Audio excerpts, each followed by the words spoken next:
Okay, so I'm going to share my slideshow for Inuits and the Alaska Natives.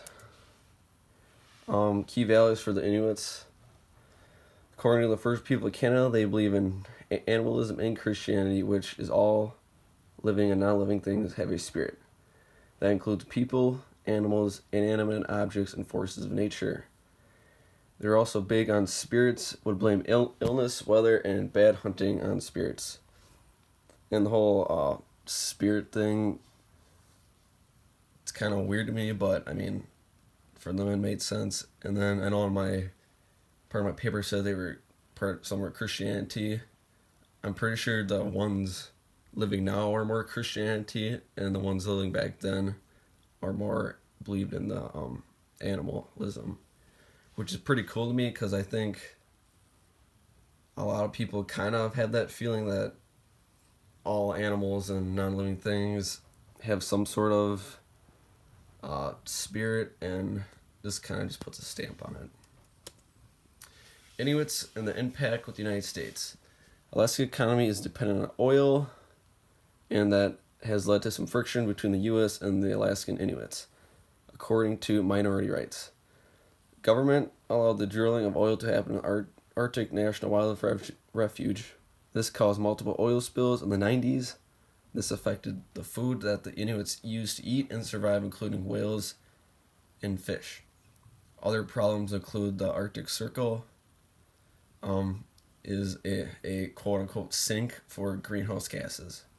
The whole oil thing makes sense because Alaska's big on oil, and the Alaskan Natives are Inuits. They live near the shoreline for food, and when all this happened, a lot of their food like whales and seals, walruses, fish were all dying, or you couldn't eat them, so that really affected their way of living for a while, and still does to this day. Do's and taboos. Inuits families, they're key to survival, living in groups of 4 to 6 members. They would hunt in 6 to 10 different families. So if you were not part of a family, you would not survive. There's no leader or chief for their community. They do not believe in one singular power, according to the first people of Canada. So basically, if you were to just come in and try to take over a village or something, like try to be the head leader, it won't happen because that's not their belief.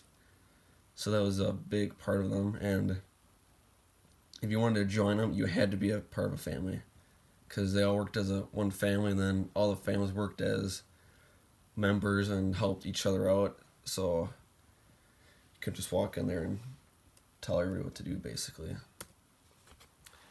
Communication. There was a lot of communication, but these are the ones that were kind of the big ones.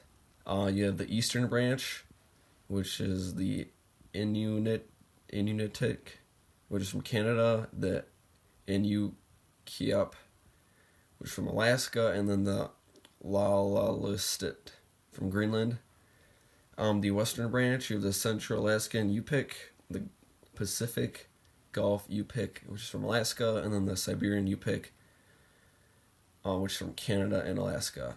And this is all from the website, The First People of Canada, and all the different dialects are from different regions. And there's a lot more, but nobody really speaks the languages anymore. It's just the really old elders of the communities speak it or know it. Important things to know when communicating with Inuits: they are all about family and helping each other out, hunting together, living together, and surviving together. Trying to take advantage of them or control them is something you should not do, because you would be kicked out of the community. They're kind of like your friendly neighbor who lets you borrow whatever and whenever you want, because they would help anybody as long as you help them in their time of need. And I have some pictures here. The first picture on the top left is what like the igloo village would look like, and they're near the ocean. They have caught some seals. They have dogs, and basically what what a small community would look like. And the bottom picture is what the inside of an ordinary igloo would look like. You have the doors, a fire, bed, and looks pretty cramped, but it was probably better than just sitting outside, so it's better than nothing. And I have more pictures. This is what their hunting would have been look like. First picture on the left is how they sometimes hunt seals. They would go find a seal hole because seals need air to breathe, so they would come up for breath.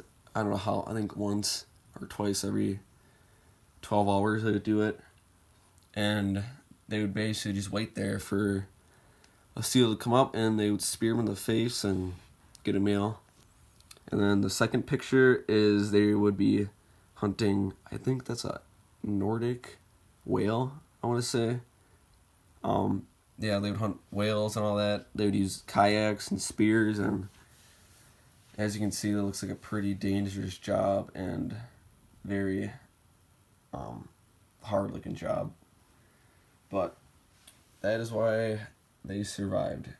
They needed food. Yeah, just looking at these pictures, it's really fascinating how they survived and what they had to do just to get food. The Inuit people are some of the toughest people on Earth. Learning who they are and how they survived in the coldest of cold is remarkable. Knowing their purpose and what they stood for help along the way. Now knowing the struggles they had to live through the night and have great attitude like they did really makes you wonder if your life is not all that bad. Thank you for listening, and does anybody have any questions?